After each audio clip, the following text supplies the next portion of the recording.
This guy, John Kerry, flying in his private jet to China to talk to them about coal. Please don't do it. In the meantime, they're building one coal plant a week. And it's now, I understand, it's even two. But talk to them about energy, talk to them about coal. And then he leaves. I think he leaves. Oh, we had great conversations. In the meantime, they're building a plant a week. And, you know, remember this. The currents, both sea and air, they fly right over our country. You know that. Our good air decided to float over to China, bad air. So when China gets our good air, their bad air got to move. So it moves over to our good air space. And now we got to clean that back up. The current, the water comes down the Pacific, right out of China. So when they dump their garbage in the Pacific, it comes right down along our coast. And much of it pours onto our land. That was Donald Trump over the weekend in Sioux Center, Iowa, doing his best Herschel Walker impression. And I'm Boston Brian from the Midas Touch Network. And it's very apparent that Donald Trump is becoming ever more incoherent, ever more dangerous, and ever more desperate with every speech that he gives. And unfortunately, he gave a few over the weekend. Fortunately for us, two crowds of about 100, maybe 200. The biggest crowd that he spoke in front of this weekend was maybe 2,000 people at the most. And unfortunately, again, for us, the ramblings that you just heard wasn't the end of it. He kept going with that. They dump their garbage in the ocean, and it's about a 4 or 5 day journey. The tides bring it by. Nobody ever talks about that. But the same thing with the air. When the coal spews out of their plant, when the smokestacks are roaring because they're big industry, and that's what fires up big industry. We want clean coal. But when they fire up their plants and all of that pollution comes over the seas and it comes right over our land, and then they want us to have clean. I say, wait a minute, we're going to be clean, but it's all flying. Just remember that. Does that make sense? No. In other words, it's all coming through the currents, through the air. It all comes. They can name it. They can say exactly where it's going to be and when. And here we are, you know, working to try and compete with them. And when the four-time indicted, disgraced ex-president facing 91 felony counts wasn't rambling about jet streams and air currents, he was basically telling his supporters how they would be murdered by Al Capone. But I would never have spoken this way, but, you know, the worst criminals in history haven't been indicted 4 times, if you think. I always talk about Alphonse Capone, but he was pretty bad. He was tough. If he had dinner with you, this gentleman with that beautiful, let's see, if you don't like Trump, oh, I like that. You don't like the country. Stand up, say hello to them. If this gentleman had dinner with Al Capone, and if Al Capone didn't like the way he cut that beautiful beard, he'd be dead the next day. He'd be gone. You'd be gone, right? Although you're a pretty tough cookie. Do you think you could have handled Al Capone? I don't know. Anyway, but thank you very much, and I do love what you have on your handsome chest. Now, looking past the mid-sentence gas attack that he had, and it's okay, Hitler had a problem with gas as well while he was speaking in front of people. What the hell was he talking about? I mean, I'm no Al Capone expert, but I'm pretty certain he never killed anybody in public for having a beard he didn't like. And it literally only went downhill with every appearance he made. Here he is in Newton, Iowa, calling Jack Smith the personification of evil, calling him various other names along with being corrupt. And again, in my opinion, probably not the smartest thing to go in after the guy that's prosecuting you, but that's just me. The people understand it's a scam. It's interference with the election. It's a political witch hunt. And he's using the DOJ. He has this guy, Jack Smith, comes out of The Hague, and he's terrible, terrible human being. He's central casting, though. You look at that guy, he's like the personification of evil. He's lost a lot of cases. You know why he loses them? Because he goes too far. He's a sad sack.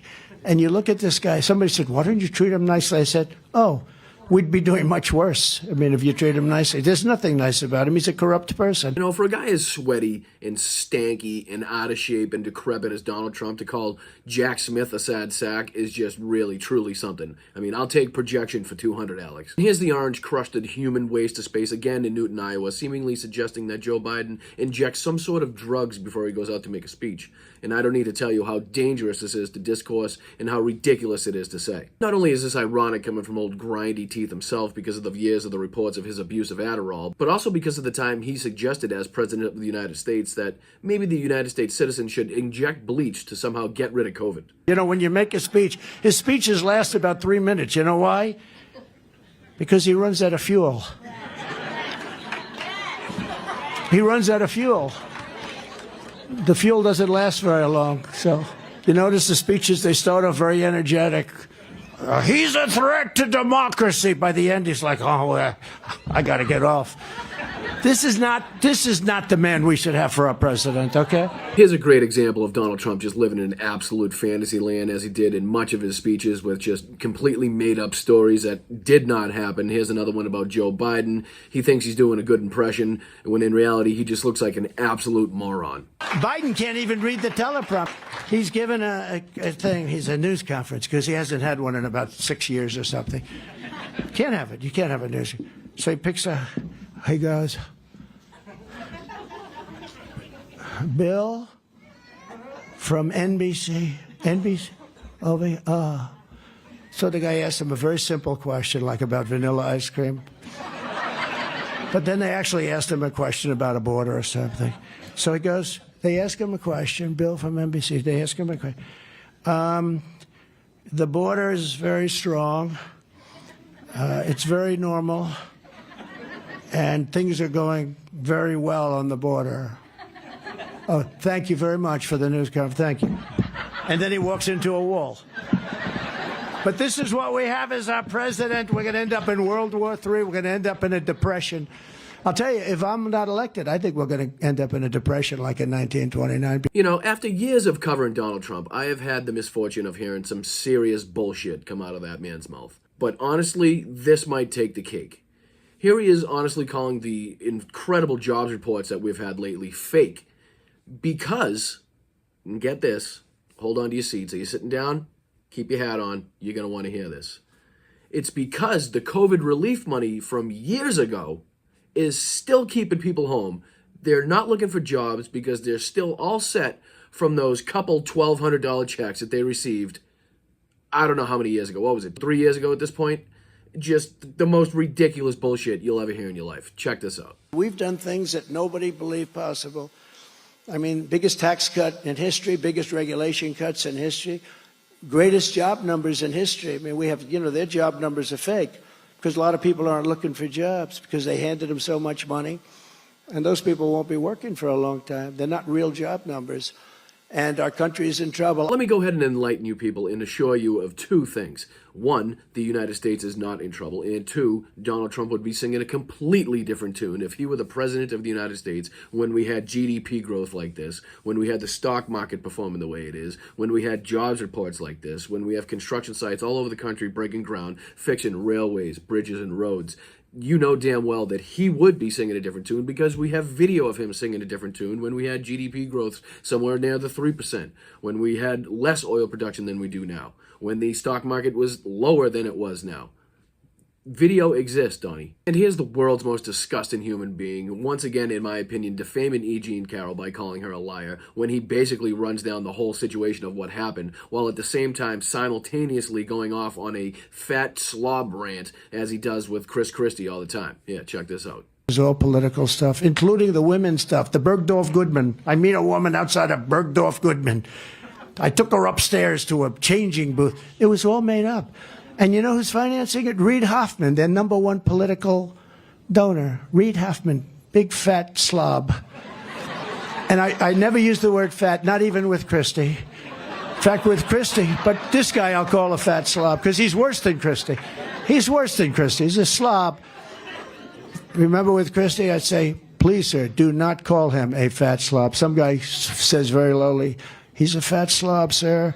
I said, do not use the word fat. He is not a fat slob. In front of 10,000 people, I'm saying, he is not a fat slob. I came to his defense. As our fearless leader Ben would say, just utterly deranged behavior coming from Donald Trump. But unfortunately, it only got worse from there. And I'm really not sure what is the most disturbing part of this next clip. I don't know if it is Donald Trump actually mocking the sexual assault victim that he was found liable for sexually assaulting in a civil trial.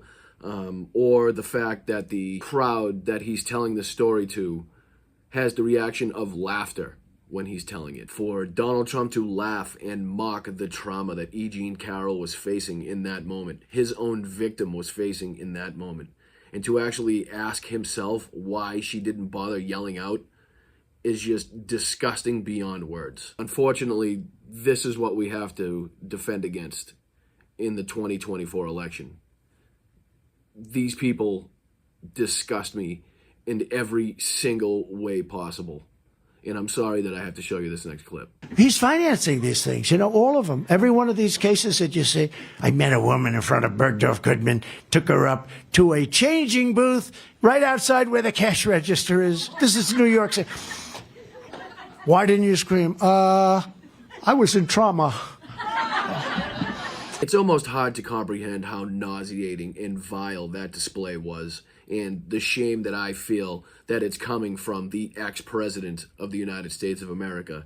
And not only that, but a man that once again has the opportunity to become the Republican nominee to become president of the United States in 2024. And finally, yet another repulsive display from Donald Trump, who honestly goes as far as suggesting that it would be easier if the asylum seekers coming across the southern border were military members, because he would be able to just shoot them, which, I remind you, is against the law no matter which way you look at it. He then goes on to repeat his disgusting talking point that all the asylum seekers coming across the southern border are disease-ridden and somehow coming in with just the most horrific diseases that you could possibly think of and making everybody in the United States sick, which I would point out goes against his talking point that the asylum seekers coming across the southern border are all males of military age, which statistically and inherently aren't the sick people in the countries that they come from.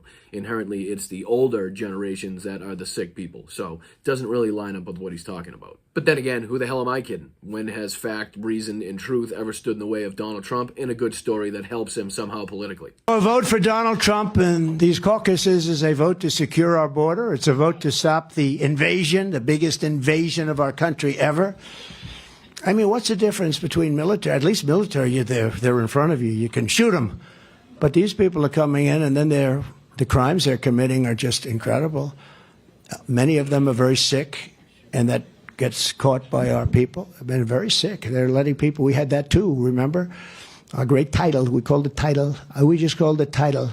But it didn't allow people that were sick to come in and infect our people. Well, there you have it, folks. Just more complete and utter nonsense from Donald Trump's recent displays of depravities, which are known as Donald Trump's rallies or special get-togethers, as RSBN would now have you call them, because they are really, really small with a lot less people than Donald Trump is ever used to having, and I don't think he's too happy about it. At no point, certainly in our lifetimes, has the fight against fascism and authoritarianism been more important, so I thank you very much for being here at the Midas Touch Network. If you like what you're hearing, if you like what you're seeing, feel free to hit the like button. Please hit the subscribe button. We're on our way to 2 million subscribers here at the Midas Touch Network. You can also check us out at patreon.com/MidasTouch, and if you want to help out independent creators like me who have nobody above them telling them what they can and cannot say, you can check me out personally at patreon.com/BostonBrian. It's extremely important that we all stay politically involved. It's extremely important that we try to get people that aren't as politically involved into the realm so they know what's going on. It's extremely important that we stay up to date on the news and what's being said from the other side so we know what to combat. And it's extremely important to call it out anywhere you see it, any chance you get. Until next time, I'm Boston Brian. Have a great night.